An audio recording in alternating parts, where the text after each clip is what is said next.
La entrevista del Telematutino 11, gente importante a tratar temas importantes, nos acompaña el licenciado Rafael Paz. Vamos a decir su última función, no todas las anteriores. Fue miembro del comité político del Partido de la Liberación Dominicana, de la nueva cosecha que ingresó recientemente. Rafael, un placer tenerte en el Telematutino, porque recientemente estuvo en Propuesta Semanal. Ramón, qué gusto, qué placer, qué alegría estar aquí contigo y con Jacqueline. Buenos días, Rafael. Compartir con este público maravilloso del Telematutino. Aquí para servirles como siempre. Gracias. Bueno, vamos a comenzar con algo ligero, con algo light. ¿Qué te pareció el discurso del presidente Abinader ante la Asamblea de las Naciones Unidas? Bueno, yo creo que lo primero que hay que señalar es que fue una buena ocasión para que República Dominicana planteara una serie de temas acuciantes, importantes, sobre la región, sobre Latinoamérica. Creo que quienes trabajan los discursos del presidente tienen que ser cuidadosos, porque la primera expresión del presidente fue que la pandemia había sido la catástrofe la mayor catástrofe posiblemente en el último siglo. Y en el último siglo ocurrieron dos grandes guerras mundiales que destrozaron a gran parte de la humanidad. Entonces, la pandemia ha sido relevante, ha sido importante, ha sido el evento de salud desde los años 20 más importante a nivel general, pero si sumamos los acontecimientos humanos, no ha sido de las principales catástrofes. Entonces hay que tener cuidado con ese tipo de detalles porque es un discurso que está observando el mundo. Segundo, creo que el presidente dedicó una parte importante al tema haitiano. Yo hubiera hecho un recuento de lo que ha hecho la República Dominicana a favor de Haití y hubiera dado una muestra de inclusión y de conocimiento de la historia. República Dominicana se tiró sobre las espaldas el terremoto de Haití y fue, sin duda alguna, el país pivote para poder enfrentar la mayor calamidad que ha sufrido ese país. Y durante toda su historia reciente ha hecho importantes contribuciones. La parte relativa a dejar claro que República Dominicana no es la solución y que no hay una solución dominicana al problema haitiano, creo que es la parte más luminosa de su discurso y eso hay que reconocerlo en un ejercicio de visión de Estado, que es como me gusta manejar los temas. Pero creo que los planteamientos de mecanismos internacionales, no sé si la República Dominicana ya había hecho una gestión ante organismos como el Banco Mundial, el Banco Interamericano de Desarrollo y el Fondo Monetario Internacional. Si no lo había hecho, ese planteamiento en una sala tan vacía como estaba esa, pudiera, como decía Ramón en su análisis, caer un poco en oídos sordos.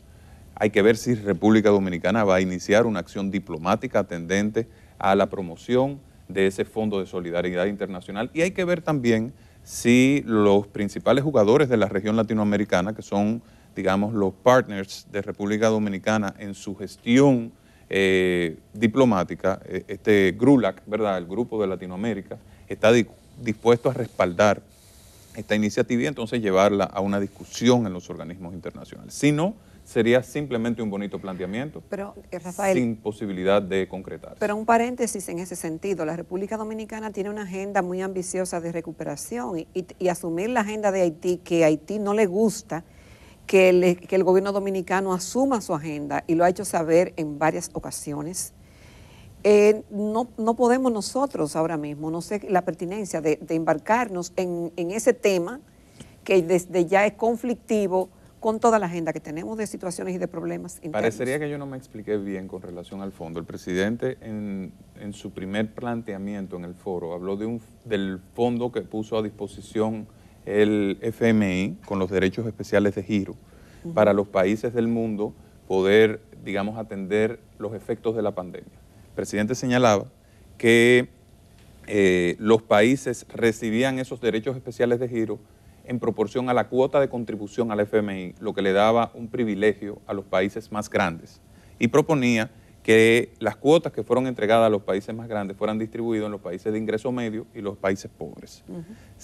A eso es que me refiero, a esa parte de atender los efectos de la pandemia con financiamiento internacional a bajo costo, como fue provisto por el Fondo Monetario Internacional. Ya no me estaba refiriendo al tema haitiano, sino al tema de digamos, el acceso a financiamiento post-pandemia. Ya. Si eso es simplemente un planteamiento en ese discurso y no constituye parte de una agenda diplomática, entonces pudiera ser un bonito discurso sin tener posibilidad de que se materialice. Y antes de llegar a un foro como ese, los que tenemos alguna experiencia en temas internacionales, sabemos que hay que hacer un trabajo de lobby, principalmente con aquellos países que pueden trabajar junto a República Dominicana para empujar eso a nivel internacional, y en el caso particular tiene que ser con los países de Latinoamérica, que son los que tienen situaciones similares como República Dominicana. Con relación al tema haitiano, República Dominicana lo único que tiene que hacer es exigir que la comunidad internacional haga lo que corresponde, porque nosotros tenemos años denunciando que la situación haitiana tenía la posibilidad y que pronto entraría en una fase donde desestabilizaría a la región. Miren lo que está pasando en Panamá, miren lo que está pasando ya en Estados Unidos, miren lo que está pasando en México. Brasil. Y ellos Chile. están viviendo hoy lo que nosotros hemos vivido por años, en una dimensión mucho menor, porque República Dominicana ha sido el gran afectado por esa migración descontrolada de ciudadanos haitianos. Por eso, sabiamente, en la pasada administración se inició lo que Ramón señalaba hace un momento, la construcción de esa valla fronteriza, de ese muro fronterizo, donde se construyeron 27 kilómetros de muro fronterizo. Yo creo que nosotros debimos decir responsablemente en ese discurso ante Naciones Unidas, hablar de la construcción y del aseguramiento de nuestra frontera y por qué lo estamos haciendo, como lo han hecho otros países, dando una demostración de que República Dominicana no tiene nada que temer, de que República Dominicana está actuando en función de su interés nacional, sin dejar de haber aportado su cuota a algo que es responsabilidad de la comunidad internacional. Rafael, tú eres parte del equipo del PLD que está en el diálogo. Ya ha habido un segundo encuentro donde lo que se dieron fue básicamente esbozos, ¿no?, de lo que sería la reforma, y un documento como de 69 páginas que también es básicamente una especie de declaración de principios. ¿Qué expectativas tú tienes con un diálogo tan, yo diría, tan ambicioso, ¿no?, de 12, 13 temas? Mira, el diálogo tiene un temario amplio, pero además tiene unas mesas o una conformación en los grupos de discusión que será compleja. Nosotros tenemos gran experiencia en esto. Lo primero que debo decir, Ramón, es que en el caso del Partido de la Liberación Dominicana es quien inicia la tradición de diálogo en la República Dominicana, con el diálogo nacional en el periodo 96-2000 y luego con esa gran consulta que se realizó para la reforma constitucional del 10, para la Estrategia Nacional de Desarrollo del 2012 y después para, digamos, en los dos ejercicios que mandaba la Estrategia Nacional de Desarrollo, que era el Pacto Eléctrico y el Pacto por la Reforma del Sector Educativo. En atención a esa tradición, de muy buena gana, asistimos a esta convocatoria, con el propósito de asumir allí la voz y el eco de las causas y las reivindicaciones del pueblo dominicano y de llevar allí los temas que interesan a la gente. Lo primero que hicimos fue pedirle al gobierno que fuera transparente. El gobierno convocó a un diálogo con un temario, sin embargo, es al gobierno a quien le corresponde colocar las propuestas, porque fue el gobierno que recibió el mandato de la población para conducir los destinos nacionales. El gobierno no podía pretender ni que las organizaciones sociales ni que los partidos políticos hicieran los planteamientos de propuestas que le correspondía al gobierno presentar en un ejercicio de responsabilidad. El gobierno aceptó esta petición, que fue común de todos los actores, y en la pasada reunión, que fue la segunda, adelantó uno de los temas, que fue la propuesta de reforma de la Constitución.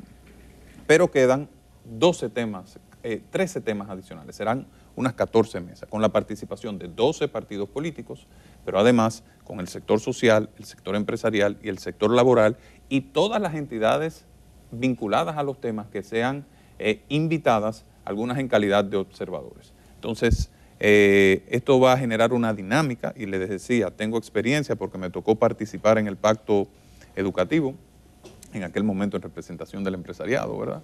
Y en el pacto eléctrico, y es una dinámica compleja. Cuando usted multiplica eso por 14, va a generar un escenario de bastante complejidad, de bastante discusión, Y nuestro deseo es que eso avance, pero parecería que por la composición y por la amplitud pudiera ser un proceso bastante largo. Eso es lo que parecería.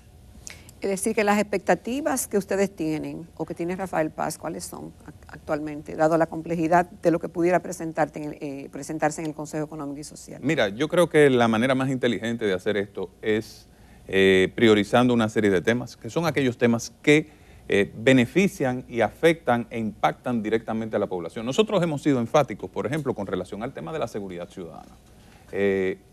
Aunque hay una diversidad de temas en la opinión pública que han reducido la discusión en los medios sobre el tema, esta sigue siendo la principal aflicción de los dominicanos en las principales ciudades. En el Gran Santo Domingo, la preocupación con el tema de la delincuencia, de la criminalidad, de la violencia, es enorme. Entonces, eso requiere una respuesta de parte del Estado, una respuesta ágil y contundente, que no puede ser solo lo relativo a la reforma de la ley de la Policía Nacional. Hay temas apremiantes. El 911, por ejemplo, se ha deteriorado de una manera evidente y ostensible, y eso ha provocado una gran cantidad de quejas de parte de usuarios que se habían acostumbrado a esta conquista. El 911 era una conquista del pueblo y había una agenda para llevarlo a todo el territorio nacional. Ya estaba bien avanzado, todo eso se detuvo, se despidieron los técnicos especializados, recientemente se sustituyó al director y hoy el nivel de insatisfacción con este servicio ha llegado a niveles lamentables. El servicio de asistencia vial, que era otra gran conquista del pueblo dominicano, lamentablemente es un recuerdo del pasado. ¿Por qué? Porque ha sido desmantelado por parte del Ministerio de Obras Públicas. Y usted ve hoy que las personas han vuelto, los ciudadanos han tenido que volver a la modalidad anterior. Si se le pincha una goma a usted en una carretera en la noche, ahora usted va a tener que resolver eso. Antes con todo el peligro que implica. Con todo el peligro que implica. Y eso ha incidido de manera directa en los niveles de seguridad ciudadana. Y esos temas tienen que ser atendidos. Nosotros también planteamos la necesidad de abordar el principal tema digamos, de impacto en la República Dominicana en los próximos años, el tema del cambio climático. Y vimos que el presidente en su discurso finalmente abordó este tema, pero quienes llevan ese tema a la mesa del diálogo y lo colocan como prioridad para que se convierta en uno de los temas de discusión es el Partido de la Liberación Dominicana. República Dominicana, sus costas están, digamos, en una situación de riesgo especial con este tema del calentamiento global y del cambio climático, que nosotros tenemos que prever, que debemos apoyar a nuestro sector turístico, pero también nuestros ríos, también nuestros sectores productivos necesitan el apoyo de todo el país y todas las políticas públicas que hagan falta para lograr que podamos atender este gran riesgo país que lo constituye el cambio climático. Rafael, en tu condición de dirigente empresarial, como decías en el segmento anterior, tuviste la oportunidad de participar en diálogos. Y en el caso del Pacto para la Reforma del Sector Educativo, que trajo como consecuencia, entre otras cosas, el otorgamiento de un 4% del PIB para esos fines. Pasado el tiempo y viendo la realidad en el día de hoy, penosa la prensa que reseña que habrá que dividir los cursos en 2 días, en sección A y sección B. Uno estarán de lunes y miércoles y otro martes y jueves y otros viernes, debido a la sobrepoblación de algunas escuelas. Y esto obviamente que no hay que ser un experto en la materia para saber que esto lesiona la grave situación de los estudiantes que tienen 2 años perdidos. ¿Cómo ve Rafael Paz el tema de la educación en la República Dominicana? ¿Ha valido la pena todo lo que se ha invertido? ¿El resultado hasta ahora es el esperado? Mira, Jacqueline, esa es una excelente pregunta y a mí me gusta enfocar este tema de manera amplia. Yo hice un estudio, promoví un estudio hace algunos años para identificar cuál había sido la evolución de la inversión educativa desde los años 1970. En 1970 la inversión en educación en la República Dominicana era aproximadamente el 3% del Producto Interno Bruto. Sin embargo, a partir de ahí inició una escala descendente que llevó a la inversión educativa en el año 1993 a apenas un 0.97% del Producto Interno Bruto. Es decir, se convirtió en una tercera parte de lo que era en el año 1970, todos los años reduciéndose.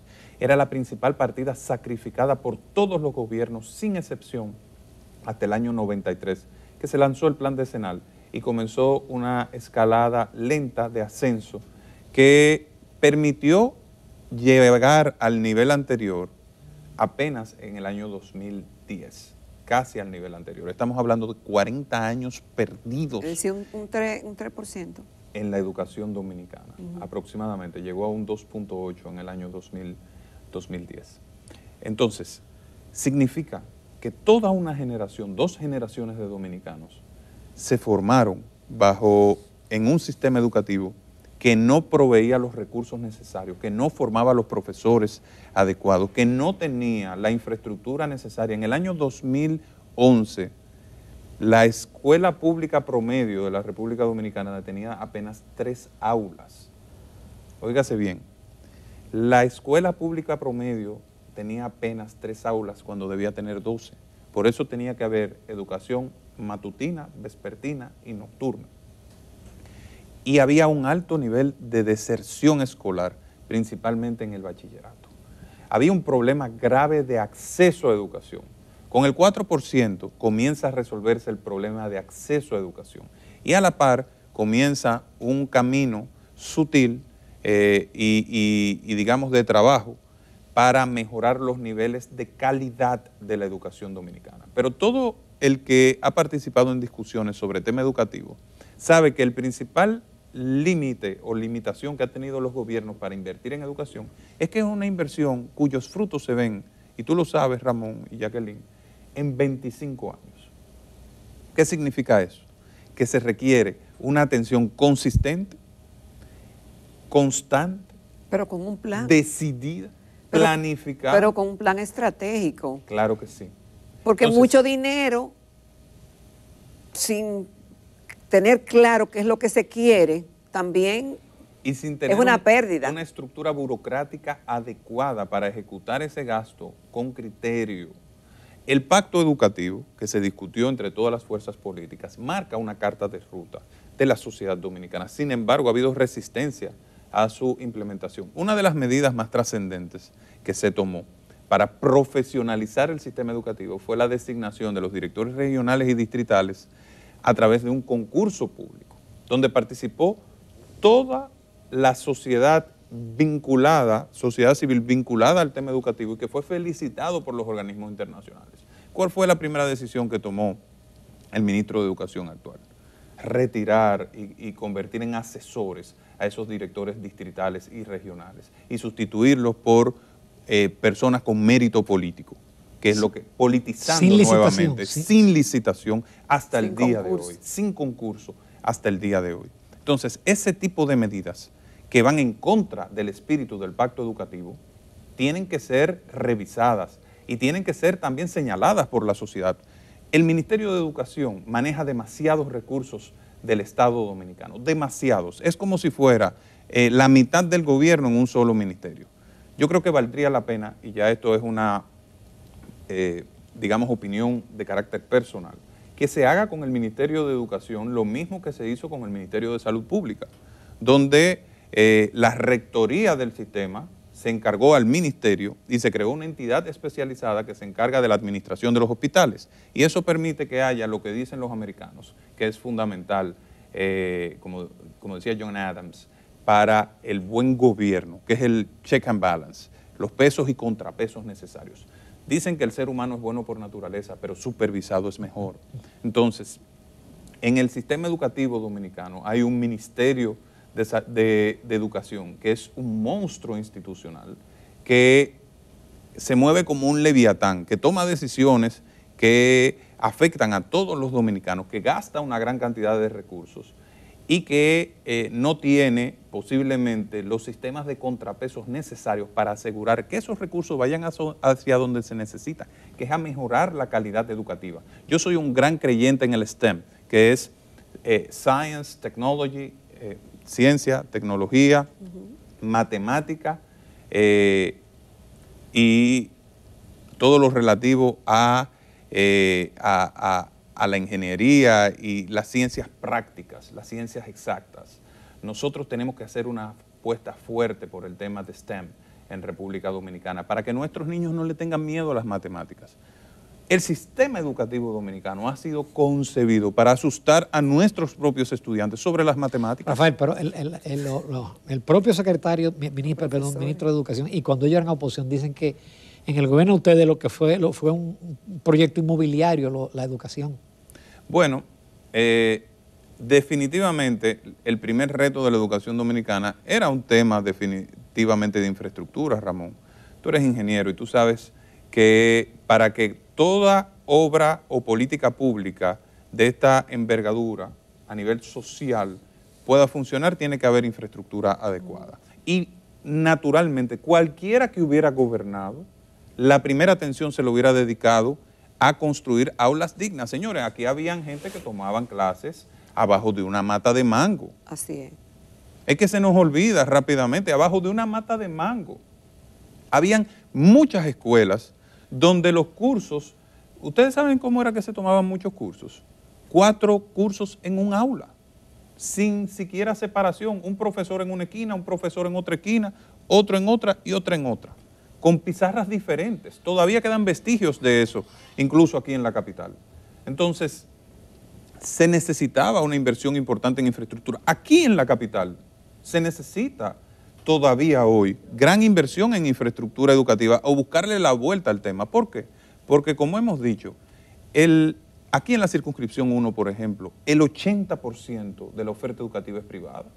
Apenas el 20% es oferta pública, por eso es el gran costo de la educación, por eso los colegios son tan caros, porque no hay una competencia pública de calidad que reduzca el costo. Y no estoy hablando ni siquiera para la clase media, estoy hablando para personas de recursos limitados. En muchos sectores populares de la capital, lo que hay son pequeños colegios privados que tienen que proveer una oferta que el Estado no está en capacidad de ofrecer. Entonces, a la par, y aquí sí yo hago un reconocimiento y hubiera hecho una apuesta mucho más fuerte por el tema de la calidad. Nosotros, el tema de la calidad educativa, de formar los profesores, de buscar opciones también fuera del país para que acompañen el proceso educativo y rompamos ese círculo pernicioso que se generó durante 40 años de poca inversión. ¿Por qué que no nos olvidamos rápidamente de cómo se hilaron los acontecimientos? Ustedes saben lo que produjo la gran presión por el 4%.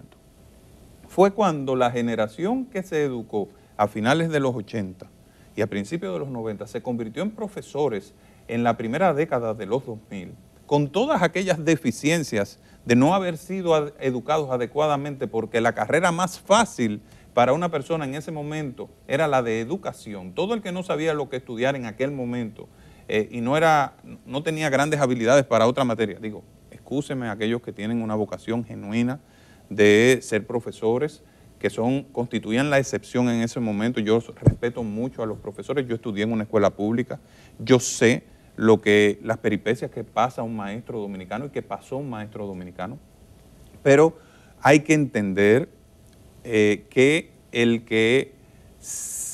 la mayoría de la gente que entraba a la carrera educativa en la primera década de los 2000 era porque no tenía posibilidades en otras carreras. Entonces, ¿qué ocurrió?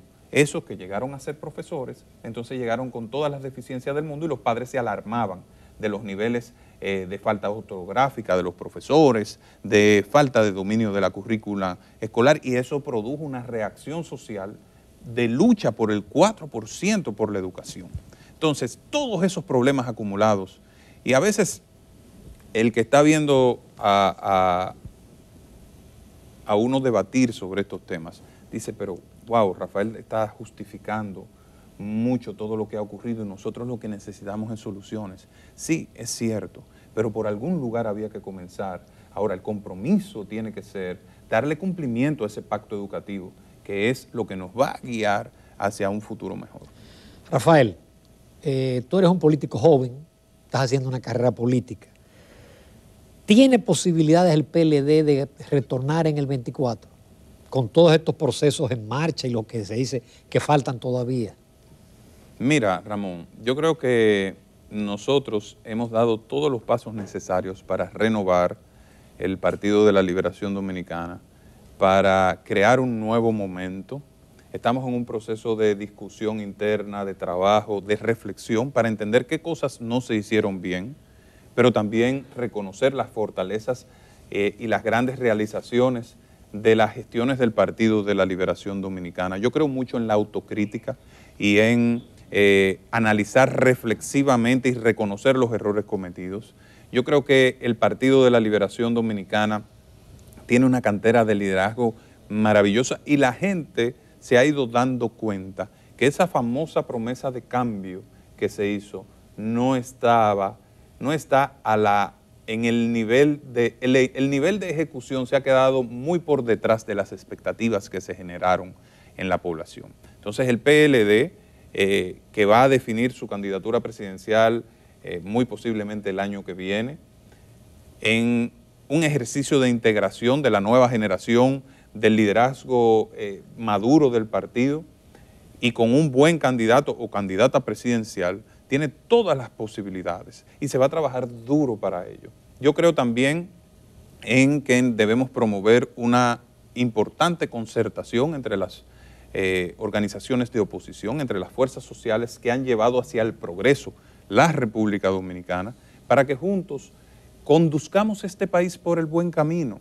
Yo estoy muy preocupado por la República Dominicana, yo estoy muy preocupado por la penetración del narcotráfico en el oficialismo y la falta de responsabilidad de sus principales, digamos, líderes, queriendo disgregar el impacto que esto está teniendo en su organización y han escogido el camino de la descalificación o de comenzar a pontificar sobre el sistema de partido, cuando el problema real está en el oficialismo con el tema del narcotráfico. Lo denunciamos. El 30 de junio del año 2020, el Partido de la Liberación Dominicana hizo una rueda de prensa donde denunció al país lo que estaba ocurriendo y el nivel de penetración de estructuras del narcotráfico en la matrícula congresual del oficialismo. Y eso necesita una respuesta responsable de parte de sus Rafael, exponentes. Falcón creció en el gobierno del PLD y operó 9 años.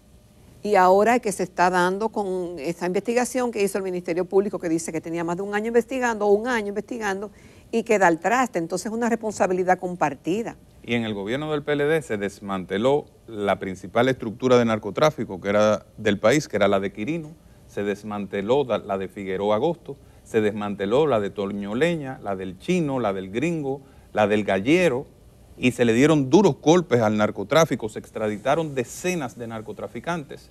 Y si los de Falcón hubieran estado tan cómodos con el Partido de la Liberación Dominicana, no se hubieran ido a refugiar en el PRM ni a financiar su campaña. Está buena esa. Las cosas como son. Rafael, qué pena, se nos agotó el tiempo. Te felicito, buen discurso. Y seguimos tu carrera. Gracias. Gracias, Rafael. Y a la orden para servir, con humildad, con compromiso y sobre todo con constancia. Muy bien. Te esperaremos muchas veces. Gracias. Nos vamos a comerciales, regresamos a la recta final del Telematutino 11.